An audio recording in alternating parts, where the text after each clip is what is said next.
Hey everyone, welcome back to Corporate Decoder, the place where we decode the stories hidden in plain sight within company filings. Today we've got an interesting amendment from Klotho Neurosciences Inc. And let's just say sometimes the devil is in the details, or in this case, a slight correction to a departure. So what's the big deal here? Apparently the original report had a minor hiccup. It stated that a director named Edward Kong Wang resigned on a certain date, but it turns out that date wasn't quite right. It's like finding out you RSVP'd for a party on Friday when it was actually on Saturday.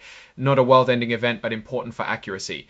The story is that Mr. Wang, who was located in China, sent in his resignation.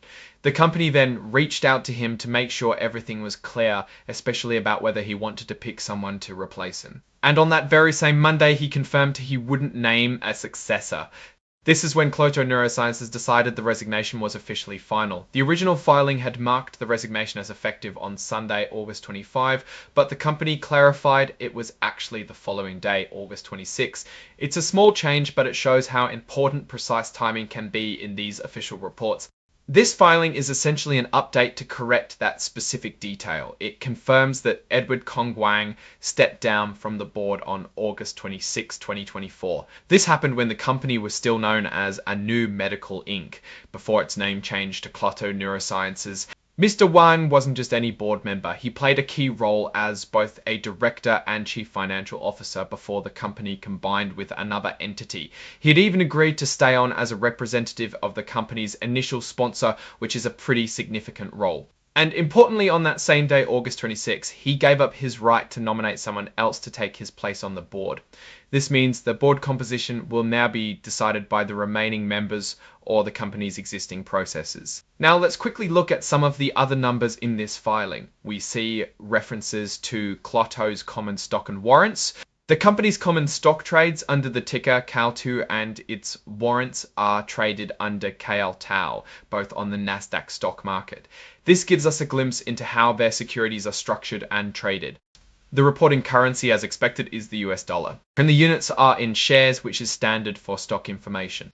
It's also worth noting the company's former address was in New York before they moved to Omaha, Nebraska, as indicated by the former address details. Now looking at the bigger picture for Klotho Neurosciences, or as they were previously known, Anu Medical Inc.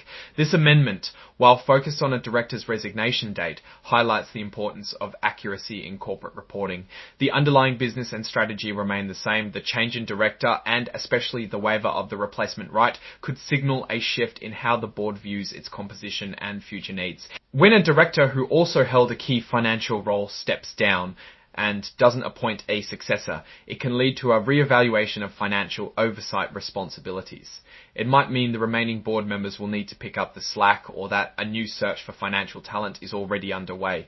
This is especially relevant for a company that had a name change, suggesting a period of significant transition or strategic realignment.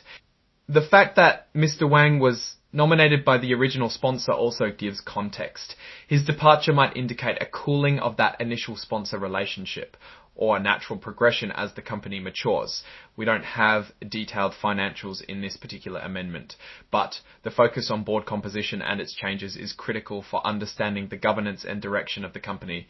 Considering the company is also marked as an emerging growth company, these sorts of changes are not uncommon. They often take advantage of certain regulatory flexibilities, and board transitions are a part of that evolution. The key takeaway is that while this filing is a correction, it points to the dynamic nature of leadership within growing companies. So that's my take on Klotho Neurosciences based on this. This filing itself isn't about the company's financial health, but rather its operational housekeeping.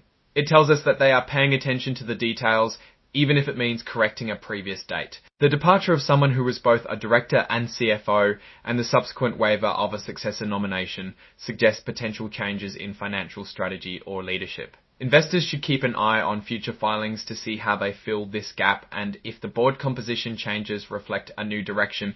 Alright, that's a quick decode of this amendment. What are your thoughts on director resignations and their impact on a company's direction? Let us know in the comments below. If you found this breakdown helpful, give it a thumbs up and subscribe for more. And don't forget to join our Discord community for even more discussions. The link is in the description. Thanks for watching, and we'll see you in the next decode.